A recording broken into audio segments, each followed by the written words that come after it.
ಏಮಸ್ ಕಿಚನ್ಗೆ ಸ್ವಾಗತ. ಇವತ್ತು ಈರುಳ್ಳಿಯನ್ನು ಉಪಯೋಗಿಸಿ ಈರುಳ್ಳಿ ಸಂಡಿಗೆ ಮಾಡ್ತಾಯಿದ್ದೀನಿ. ಇದನ್ನು ಬೆಟ್ಟು ಸಂಡಿಗೆ ಅಂತಲೂ ಕೂಡ ಕರಿತೀವಿ. ಒಂದು ಸಂಡಿಗೆ ಹಾಕಿದರೆ ಸಾಕು, ಅದರ 4ರಷ್ಟು ಹರಡುತ್ತೆ. ಅಷ್ಟು ಚೆನ್ನಾಗಿರುತ್ತೆ, ಹೂವಿನಂತೆ ಅಷ್ಟು ಸಾಫ್ಟಾಗಿ ಕೂಡ ಇರುತ್ತೆ. ನೋಡಿ ಎಷ್ಟು ಒಂದು ಸಣ್ಣದಾಗಿರೋ ಸಂಡಿಗೆ ಎಷ್ಟು ಹೂವಿನ ಥರ ಹರಡಿದೆ. ಹಾಗೆಯೇ ಅಷ್ಟೇ ಸಾಫ್ಟಾಗಿ ಅಷ್ಟೇ ಕ್ರಿಸ್ಪಿಯಾಗಿ ಬರುತ್ತೆ. ಅದು ಗಟ್ಟಿಯಾಗುತ್ತೆ ಅನ್ನೋದು ಏನಿಲ್ಲ. ಬನ್ನಿ ಅದನ್ನು ಯಾವ ರೀತಿ ಮಾಡೋದು ಅಂತ ನೋಡೋಣ. ಮೊದಲಿಗೆ ನಾನಿಲ್ಲಿ ರೇಷನ್ ಅಕ್ಕಿಯನ್ನು ತಗೊಂಡಿದ್ದೀನಿ. ಇಡ್ಲಿ ದೋಸೆಗೆ ಬಳಸ್ತೀವಲ್ಲ ಅದು ಅಕ್ಕಿ. ಇದು ಸೊಸೈಟಿ ಅಕ್ಕಿಲಿ ಕೊಡ್ತಾರಲ್ಲ ಆ ಅಕ್ಕಿ ತುಂಬ ಚೆನ್ನಾಗಿರುತ್ತೆ. ಈ ಅಕ್ಕಿ ಉಪಯೋಗಿಸಿ ಮಾಡೋದ್ರಿಂದ ತುಂಬ ಸಾಫ್ಟ್ ಮತ್ತು ಕ್ರಿಸ್ಪಿನೆಸ್ ಬರುತ್ತೆ. ನಂತರ ಇದನ್ನು ಚೆನ್ನಾಗಿ ತೊಳೆದು ಒಂದು 2-3 ದಿವಸ ನೆನೆಸಿಡಬೇಕು. ನಾನಿಲ್ಲಿ 2 ದಿವಸ ಮಾತ್ರ ನೆನೆಸಿ ಇಟ್ಟಿದ್ದೀನಿ. ನೀವು ಬೇಕಿದ್ರೆ 3 ದಿವಸನೂ ಕೂಡ ಇಡ್ಬೋದು. 2 ದಿವಸನೂ ಕೂಡ ನೀರು ಚೇಂಜ್ ಮಾಡಬೇಕು. ಚೆನ್ನಾಗಿ ಒಂದು 4-5 ಸಲ ತೊಳೆದು ನೀರನ್ನು ಚೇಂಜ್ ಮಾಡಿ ಮತ್ತೆ ಹೊಸ ನೀರನ್ನು ಹಾಕಿ ಇಡಬೇಕು. 3 ದಿವಸನೂ ಕೂಡ ಇದೇ ರೀತಿ ಮಾಡ್ಕೊಳ್ಳಿ. ನಾನು 2 ದಿವಸ ಮಾತ್ರ ನೆನೆಸಿ ಇಟ್ಟಿದ್ದೆ. 2 ದಿವಸ ನೆನೆಸಿದ್ರೆ ಸಾಕು, ಹಾಗೆಯೇ ಹೂವಿನ ಥರ ಬರುತ್ತೆ, ಅಷ್ಟು ಚೆನ್ನಾಗಿರುತ್ತೆ. 2 ದಿವಸ ಪೂರ್ತಿ ಕಂಪ್ಲೀಟಾಗಿ 2 ದಿವಸ ನೆನೆಸಿಟ್ಟು ಮತ್ತು ಬೆಳಗ್ಗೆ 3ನೇ ದಿವಸ ಬೆಳಗ್ಗೆ ನಾನು ಮಾಡ್ತಾಯಿದ್ದೀನಿ. ನಾನು ರುಬ್ಬೋದಕ್ಕೆ 1 ಗ್ಲಾಸಿನಷ್ಟು ನೀರನ್ನು ತಗೊಂಡಿದ್ದೀನಿ. ಸ್ವಲ್ಪನೇ ಅಕ್ಕಿಯನ್ನು ಸೇರಿಸ್ಕೊಂಡು 2 ಸಲ ರುಬ್ಕೊತಾ ಇದ್ದೀನಿ ನಾನು. ಸ್ವಲ್ಪ ನೀರನ್ನು ಸೇರಿಸ್ಕೊಳ್ಳಿ, ಯಾಕಂದರೆ ನುಣ್ಣಗೆ ರುಬ್ಬೋದಿಲ್ಲ ಜಾಸ್ತಿ ನೀರನ್ನು ಉಪಯೋಗಿಸಿದ್ರೆ. ಅದಕ್ಕೆ ಸ್ವಲ್ಪ ನೀರನ್ನು ಸೇರಿಸ್ಕೊಳ್ಳಿ. ನೋಡಿ ಇಷ್ಟು ಚೆನ್ನಾಗಿ ರುಬ್ಕೊಂಬರ್ಬೇಕು. ನಾವು ತರ್ತರಿಯಾಗಿ ರುಬ್ಕೊಂಬಂದರೆ ಚೆನ್ನಾಗಿ ಬರೋದಿಲ್ಲ. ನಂತರ ಇವಾಗ ನೆಕ್ಸ್ಟ್ ರುಬ್ಬೇಕಾದ್ರೆ ನಾನು ಒಣಮೆಣ್ಸಿಕಾಯಿನ ನಾನು ನೆನೆಸಿ ಇಟ್ಟಿದ್ದೆ. ಒಂದು 5 ಬ್ಯಾಡಗಿ ಮೆಣಸಿಕಾಯಿ ಮತ್ತು ಒಂದು 4 ಗುಂಟೂರು ಮೆಣಸಿಕಾಯಿನ ನೆನೆಸಿ ಇಟ್ಟಿದ್ದೆ. ನೀವು ಅಚ್ಕಾರದ ಪುಡಿ ಕೂಡ ಬಳಸ್ಕೋಬೋದು ನೀವು. ನಾನು ಬೇಗನೆ ಒಂದು 6 ಗಂಟೆ ಹಂಗೆ ನೆನೆಸಿ ಇಟ್ಟಿದ್ದೆ. ಚೆನ್ನಾಗಿ ಗ್ರೈಂಡ್ ಆಗುತ್ತೆ ಅನ್ನೋದಕ್ಕೋಸ್ಕರ ಸ್ವಲ್ಪ ನೀರನ್ನು ಸೇರಿಸ್ಕೊಂಡು ನುಣ್ಣಗೆ ರುಬ್ಕೊಂಬನ್ನಿ. ಏನಾದ್ರು ಸ್ವಲ್ಪ ಮೆಣಸಿಕಾಯಿದು ರುಬ್ದಲ್ಲಿ ಅದರೊಳಗೆ ಇದ್ದರೆ ಸೋಸೋದೇನಿಲ್ಲ, ಹಾಗೆ ಡೈರೆಕ್ಟಾಗಿ ಹಾಕ್ಕೊಳ್ಳಿ. ಸುಮ್ಮನೆ ಅದನ್ನು ವೇಸ್ಟ್ ಮಾಡಬಾರ್ದು. ಲಾಸ್ಟಲ್ಲಿ ಲೋಟದಲ್ಲಿ ನೀರು ಉಳಿದಿರುತ್ತಲ್ಲ ಅದನ್ನು ಮಿಕ್ಸಿಗೆಲ್ಲ ಹಾಕಿ ತೊಳೆದು ಸೇರಿಸ್ಬಿಡಿ. ಒಮ್ಮೆ ಚೆನ್ನಾಗಿ ಎಲ್ಲನೂ ಕೂಡ ಚೆನ್ನಾಗಿ ಮಿಕ್ಸ್ ಮಾಡ್ಕೊಳ್ಳಿ, ಹೊಂದಿಸ್ಕೊಳ್ಳಿ. ಇದನ್ನು ರುಬ್ಬಿದ ತಕ್ಷಣ ನಾವು ಮಾಡ್ಕೋಬೋದು. ನಂತರ ಗಟ್ಟಿಯಾಗಿರೋ ಒಂದು ಪಾತ್ರೆ ತಗೊಳ್ಳಿ. ನಾನು ಯಾವಾಗಲೂ ಕುಕ್ಕರಲ್ಲೇ ಮಾಡ್ತೀನಿ, ಯಾಕಂದರೆ ಇಡಿ ಇರುತ್ತೆ, ತುಂಬ ಸುಲಭ ಅನಿಸುತ್ತೆ ನಮಗೆ ತಿರುಗಿಸೋದಕ್ಕೆ. ಅದಕ್ಕೆ ನಂತರ ಅದೇ ಲೋಟದಲ್ಲಿ 4 ಲೋಟದಷ್ಟು ನೀರನ್ನು ಸೇರಿಸಿದ್ದೀನಿ. ನಂತರ ಗ್ಯಾಸ್ ಮೇಲೆ ಇಟ್ಟು ಅದಕ್ಕೆ ರುಚಿಗೆ ತಕ್ಕಷ್ಟು ಸ್ವಲ್ಪ ಉಪ್ಪನ್ನು ಸೇರಿಸಿ, 4ಗೆ ರುಚಿಗೆ ಕಡಿಮೆ ಅಷ್ಟು ನಾವು ಉಪ್ಪನ್ನು ಸೇರಿಸಬೇಕು. ಯಾಕಂದರೆ ಬಿಸಿಲಲ್ಲಿ ಒಣಗಿದಷ್ಟು ಉಪ್ಪು ಜಾಸ್ತಿ ಆಗುತ್ತೆ. ನಂತರ ಹಪ್ಪಳದ ಖಾರವನ್ನು ಹಾಕಿದ್ದೀನಿ. ಹಪ್ಪಳದ ಖಾರದಲ್ಲೂ ಕೂಡ ಉಪ್ಪಿನಂಶ ಇರೋದ್ರಿಂದ ನಾವು ನೋಡಿಕೊಂಡು ಸೇರಿಸ್ಕೋಬೇಕು.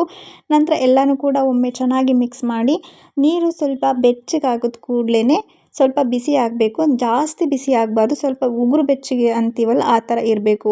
ಒಂದು ಕೈಲಿ ತಿರುಗಿಸ್ತಾ ಇರಿ, ಹಾಗೆಯೇ ಇನ್ನೊಂದು ಕೈಲಿ ಹಾಕ್ತಾಯಿರಿ ಹಿಟ್ಟನ್ನು. ಹಾಗೆ ಚೆನ್ನಾಗಿ ಮಿಕ್ಸ್ ಮಾಡ್ಕೊಳ್ಳಿ, ಕೈ ಬಿಡಬೇಡಿ, ಕಂಟಿನ್ಯೂಸ್ ಆಗಿ ತಿರುಗಿಸ್ತಾ ಬನ್ನಿ. ಯಾಕಂದರೆ ಚೆನ್ನಾಗಿ ಬೇಯಬೇಕು, ಗಂಟು ಅನ್ನೋದು ಆಗಬಾರ್ದು. ತುಂಬ ಚೆನ್ನಾಗಿ ಬರುತ್ತೆ. ಈ ಪ್ರೊಸೀಜರಲ್ಲಿ ಮಾಡ್ಕೊಳ್ಳಿ, ಕೈ ಬಿಡ್ದಂಗೆ ತಿರುಗಿಸ್ತಾ ಹೋಗಿ. ಹಾಗೆ ಗ್ಯಾಸ್ ಫ್ಲೇಮು ಮೀಡಿಯಮ್ ಫ್ಲೇಮಲ್ಲಾದ್ರೂ ಇಟ್ಕೋಬೋದು, ನೀವು ಹೈ ಫ್ಲೇಮಲ್ಲಾದ್ರೂ ಇಟ್ಕೋಬೋದು. ಹೈ ಫ್ಲೇಮಲ್ಲಾದರೆ ನಾವು ಸ್ವಲ್ಪ ಗಟ್ಟಿಯಾಗೋವರೆಗೂ ಮಾತ್ರ ಹೈ ಫ್ಲೇಮಲ್ಲಿ ಇಡಬೇಕು. ನೋಡಿ ಇವಾಗ ಕಂಟಿನ್ಯೂಸ್ ಆಗಿ ತಿರುಗಿಸ್ತಾ ಇದ್ದೀನಿ. ಹಿಟ್ಟು ಗಟ್ಟಿ ಆಗ್ತಾ ಬರ್ತಾ ಇದೆ. ಹಿಟ್ಟು ಗಟ್ಟಿ ಆಗ್ತಾ ಬರ್ತಾ ಇದೆ ಅಂದಾಗ ನಾನು ಮೀಡಿಯಮ್ ಫ್ಲೇಮಲ್ಲಿ ಕೊಟ್ಕೊಂಡು ಚೆನ್ನಾಗಿ ಬೇಯಿಸ್ಕೊತೀನಿ. ಯಾವುದೇ ರೀತಿ ಗಂಟು ಅನ್ನೋದು ಬರೋದಿಲ್ಲ. ಇದು ಸಂಡಿಗೆ ಆಗಿರೋದ್ರಿಂದ ಇದು ಹಿಟ್ಟು ಸ್ವಲ್ಪ ಗಟ್ಟಿಯಾಗೇ ಬರಬೇಕು, ತೆಳುಗಿದ್ರೆ ಚೆನ್ನಾಗಿ ಬರೋದಿಲ್ಲ. ಮೀಡಿಯಮ್ ಫ್ಲೇಮ್ ಕೊಟ್ಟು ಹಾಗೆಯೇ ಕೋಲ್ ಬಿಟ್ಬಿಟ್ಟು ನಾವು ಇದನ್ನು ಒಂದು 1/4 ಗಂಟೆ ಬೇಯಿಸ್ಕೊಳ್ಳಿ ಸಾಕು. 1/4 ಗಂಟೆಗೆ ಚೆನ್ನಾಗಿ ಬೇಯುತ್ತೆ. ಹಾಗೆಯೇ ಸ್ವಲ್ಪ ತಿಂದು ನೋಡಿ, ಉಪ್ಪು ಸ್ವಲ್ಪ ಕಡಿಮೆ ಅನಿಸ್ಬೇಕು ನಿಮಗೆ.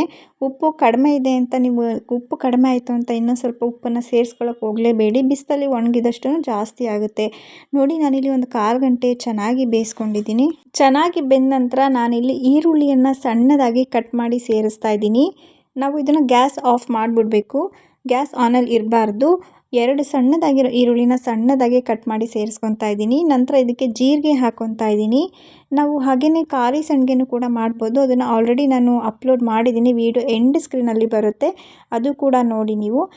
ಈರುಳ್ಳಿ ಸಂಡಿಗೆ ಅಂತೂ ಮಸ್ತಾಗಿರುತ್ತೆ, ಟೇಸ್ಟ್ ಅಂತೂ ಅಲ್ಟಿಮೇಟ್ ಆಗಿರುತ್ತೆ. ಮಕ್ಕಳಿಗಂತೂ ತುಂಬಾ ಇಷ್ಟ ಆಗುತ್ತೆ. ಈ ಬಿಸಿಲು ಇರೋದ್ರಿಂದ ಎಷ್ಟಾಗುತ್ತೋ ಅಷ್ಟು ನಿಮ್ಮ ಕೈಲಿ ಅಷ್ಟು ಮಾಡಿ ಇಟ್ಕೊಳ್ಳಿ. ಈರುಳ್ಳಿ ಎಲ್ಲ ಕಡೆಗೂ ಸ್ಪ್ರೆಡ್ ಆಗೋ ರೀತಿ ಚೆನ್ನಾಗಿ ಮಿಕ್ಸ್ ಮಾಡ್ಕೊಳ್ಳಿ, ಚೆನ್ನಾಗಿ ಹೊಂದಿಸ್ಕೊಳ್ಳಿ. ಜೀರಿಗೆನೂ ಕೂಡ ಒಂದು ಕಡೆ ಇರಬಾರ್ದು, ಎಲ್ಲ ಕಡೆಗೂ ಹೋಗಬೇಕು. ಹಾಗಾಗಿ ಚೆನ್ನಾಗಿ ಕೋಲಲ್ಲಿ ಚೆನ್ನಾಗಿ ಮಿಕ್ಸ್ ಮಾಡ್ಕೊಳ್ಳಿ. ಚೆನ್ನಾಗಿ ಮಿಕ್ಸ್ ಮಾಡ್ಕೊಂಡ ನಂತರ ಇದನ್ನು ತಣ್ಣಗಾಗೋದಕ್ಕೆ ಬಿಟ್ಬಿಡಿ. ಈರುಳ್ಳಿ ಸಂಡಿಗೆನ ಫ್ಯಾನ್ ಕೆಳಗಾಗಲಿ ನೆರಳಲ್ಲಾಗಲಿ ಒಣಗ್ಸೋಕ್ಕೆ ಸಾಧ್ಯನೇ ಇಲ್ಲ. ಚೆನ್ನಾಗಿ ಬಿಸಿಲಿರಬೇಕು, ಆವಾಗ ಮಾಡ್ಕೊಳ್ಳಿ. ನಾನಿಲ್ಲಿ ಸಂಡಿಗೆನ ಪಾಲಿಥೀನ್ ಪ್ಲಾಸ್ಟಿಕ್ ಕವರ್ ಮೇಲೆ ಹಾಕ್ತಾಯಿದ್ದೀನಿ. ನೀವು ಕಾಟನ್ ಬಟ್ಟೆ ಮೇಲೂ ಕೂಡ ಹಾಕ್ಬೋದು. ಒಂದು ಬಟ್ಟಲಲ್ಲಿ ನೀರಿಟ್ಕೊಂಡು ಕೈನ ಸ್ವಲ್ಪ ಒದ್ದೆ ಮಾಡಿಕೊಂಡು ಸ್ವಲ್ಪನೇ ತಗೊಂಡು ಸಣ್ಣದಾಗಿ ಅದರ ಸೈಜು ದೊಡ್ಡದಾದಷ್ಟು ಬೇಗ ಒಣಗೋದಿಲ್ಲ, ತುಂಬಾ ಟೈಮ್ ತಗೊಳುತ್ತೆ. ಹಾಗಾಗಿ ಸ್ವಲ್ಪ ಆದಷ್ಟು ಸಣ್ಣದಾಗಿ ಇಡಿ.